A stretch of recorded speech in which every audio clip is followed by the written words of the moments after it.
এই দেশটির প্রায় প্রতিটি দ্বীপের জন্ম হয়েছে আগ্নেয়গিরির আগুন থেকে। এখানে মিলিয়ন বছর আগে শুধু উত্তাল সমুদ্র আর জ্বলন্ত লাভার উপস্থিতি ছিল। অথচ আজ এই আগুনের মাটিতেই গড়ে উঠেছে সবুজ পাহাড়, নীল সমুদ্র, সাদা বালুর সৈকত আর মানুষের এক প্রাণবন্ত সভ্যতা। অবাক করা বিষয় হলো, মাত্র কয়েকশো বছর আগেও এই দ্বীপগুলোতে একজন মানুষও বসবাস করত না। অথচ এই রহস্যময় দ্বীপটি দেখার জন্য আজ বিশ্বের নানা প্রান্ত থেকে হাজার হাজার পর্যটক ছুটে আসে। আর এই দেশটি হচ্ছে পশ্চিম আফ্রিকার ছোট দ্বীপ রাষ্ট্র কেপ ভার্দে। কি এমন আছে এই ছোট দ্বীপ রাষ্ট্রে যা লাখো মানুষকে নিজের শিকড় ভুলতে দেয় না? কিভাবে আগ্নেয়গিরির ছায়ের ওপর গড়ে উঠেছে বিশাল আঙ্গুরের বাগান? কিভাবে এক সময়ের জনমানবহীন দ্বীপ আজ আফ্রিকার অন্যতম শান্তিপূর্ণ ও সুন্দর দেশে পরিণত হলো? আর কেন অনেক ভ্রমণপ্রেমী কেপ ভার্দেকে বলেন আটলান্টিক মহাসাগরের ভেতরে লুকিয়ে থাকা স্বর্গ? এই সব কিছুই জানবো আজকের এই ভিডিওতে।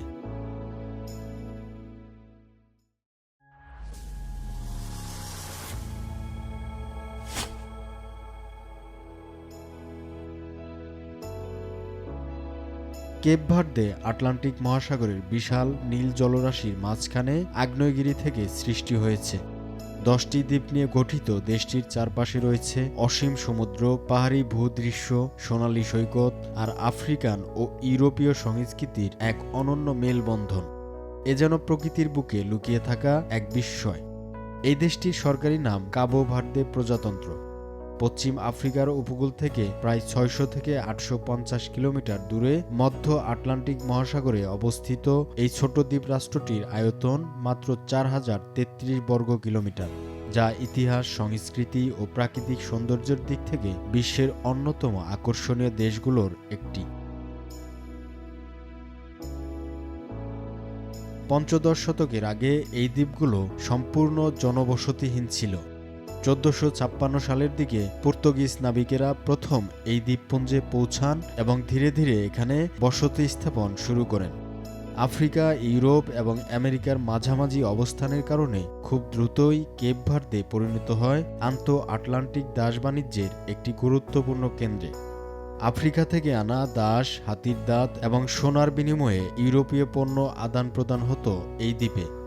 সেই সময় এখানকার অর্থনীতি দ্রুত সমৃদ্ধ হলেও এই সমৃদ্ধির পেছনে লুকিয়েছিল মানব ইতিহাসের এক কালো অধ্যায়। তবে ইতিহাস সবসময় একরকম থাকে না। 19বিংশ শতকের মাঝামাঝি সময়ে দাস বাণিজ্যের অবসান, দীর্ঘস্থায়ী খরা এবং আন্তর্জাতিক বাণিজ্যে প্রতিযোগিতা বেড়ে যাওয়ায় কেপ ভার্দের অর্থনীতি মারাত্মকভাবে ক্ষতিগ্রস্ত হয়। বহু মানুষ জীবিকার সন্ধানে দেশ ছেড়ে যুক্তরাষ্ট্র, পর্তুগাল, নেদারল্যান্ডস এবং অন্যান্য দেশে পাড়ি জমান। আজও বিশ্বের বিভিন্ন দেশে বসবাসকারী কেপ ভার্দিয়ানদের সংখ্যা দেশে বসবাসরত জনসংখ্যার চেয়েও অনেক বেশি। এই বিশাল প্রবাসী সম্প্রদায় দেশের অর্থনীতিতে গুরুত্বপূর্ণ অবদান রাখে, কারণ তারা নিয়মিত দেশে অর্থ পাঠিয়ে পরিবার ও জাতীয় অর্থনীতিকে সহায়তা করে। দীর্ঘ প্রায় 5 শতকের পর্তুগিজ শাসনের অবসান ঘটে 1975 সালের 5 জুলাই। স্বাধীনতার পর দেশটি ধীরে ধীরে রাজনৈতিক স্থিতিশীলতা অর্জন করে।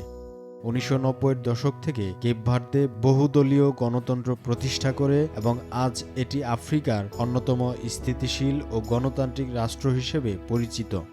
আন্তর্জাতিক বিভিন্ন সংস্থা নিয়মিতভাবেই দেশটির সুশাসন, শান্তিপূর্ণ ক্ষমতা হস্তান্তর এবং গণতান্ত্রিক পরিবেশের প্রশংসা করে। প্রায়া হচ্ছে দেশটির রাজধানী শহর।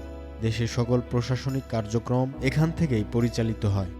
সেই সাথে এটি দেশটির বৃহত্তম ও বাণিজ্যিক শহর।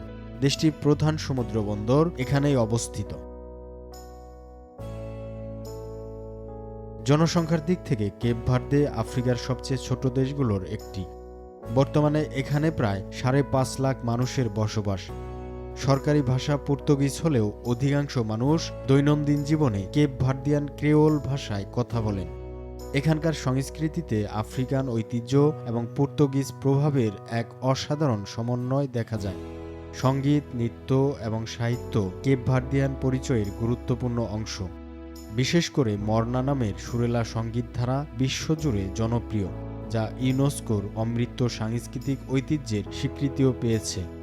কিংবদন্তি শিল্পী সিজারিয়া অ্যাভোরা তার কণ্ঠের মাধ্যমে কেপ ভার্দের সঙ্গীতকে আন্তর্জাতিক অঙ্গনে পৌঁছে দিয়েছেন। খুব বেশি প্রাকৃতিক সম্পদ না থাকলেও পর্যটন, সেবা খাত এবং বিদেশি বিনিয়োগের ওপর ভিত্তি করে কেপ ভার্দের অর্থনীতি গড়ে উঠেছে। পরিষ্কার সমুদ্র সৈকত, স্কুবা ডাইভিং, উইন্ড সার্ফিং, আগ্নেয়গিরি ভ্রমণ এবং মনোমুগ্ধকর দ্বীপ জীবনের অভিজ্ঞতা নিতে প্রতিবছর লাখ লাখ পর্যটক এখানে ঘুরতে আসেন। কচ্ছপ, তিমি এবং নানা সামুদ্রিক প্রাণীর জন্য কেপ ভার্দে একটি গুরুত্বপূর্ণ জীববৈচিত্র্যের অঞ্চল। তবে এই স্বর্গীয় সৌন্দর্যের আড়ালেও রয়েছে বড় চ্যালেঞ্জ। দেশটিতে মিঠা পানির অভাব রয়েছে এবং নিয়মিত খরার কারণে এখানে কৃষিকাজ খুবই সীমিত। জলবায়ু পরিবর্তনের ফলে সমুদ্র পৃষ্ঠের উচ্চতা বৃদ্ধি, উপকূলীয় ক্ষয় এবং অনিয়মিত বৃষ্টিপাত দেশটির জন্য ভবিষ্যতে আরও বড় সমস্যা হয়ে উঠতে পারে। এসব চ্যালেঞ্জ মোকাবেলায় কেপ ভার্দে নবায়নযোগ্য জ্বালানি, বিশেষ করে সৌর ও বায়ু শক্তির ব্যবহার বাড়ানোর উদ্যোগ নিয়েছে। ভবিষ্যতে শতভাগ পরিচ্ছন্ন জ্বালানির ওপর নির্ভরশীল দেশ হওয়ার জন্য কাজ করছে দেশটির সরকার। ছোট আয়তন, সীমিত সম্পদ এবং কঠিন ভৌগোলিক বাস্তবতা সত্ত্বেও কেপ ভার্দে আজ বিশ্বের সামনে এক অনন্য উদাহরণ। একটি জনবসতিহীন আগ্নেয় দ্বীপপুঞ্জ থেকে শুরু করে দাস বাণিজ্যের কেন্দ্র, সেখান থেকে স্বাধীন ও গণতান্ত্রিক রাষ্ট্রে পরিণত হওয়ার এই দীর্ঘযাত্রা সত্যি বিস্ময়কর। আটলান্টিকের নীল জলরাশির বুকে দাঁড়িয়ে থাকা এই দেশটি যেন আমাদের শেখায় প্রাকৃতিক সম্পদের চেয়েও মূল্যবান হতে পারে সুশাসন, শিক্ষা, সংস্কৃতি এবং মানুষের অদম্য ইচ্ছাশক্তি। হয়তো সেই কারণেই ছোট কেপ ভার্দে আজ আফ্রিকার বুকে এক উজ্জ্বল সফলতার গল্প, যা বিশ্বের বহু দেশের জন্য অনুপ্রেরণার উৎস।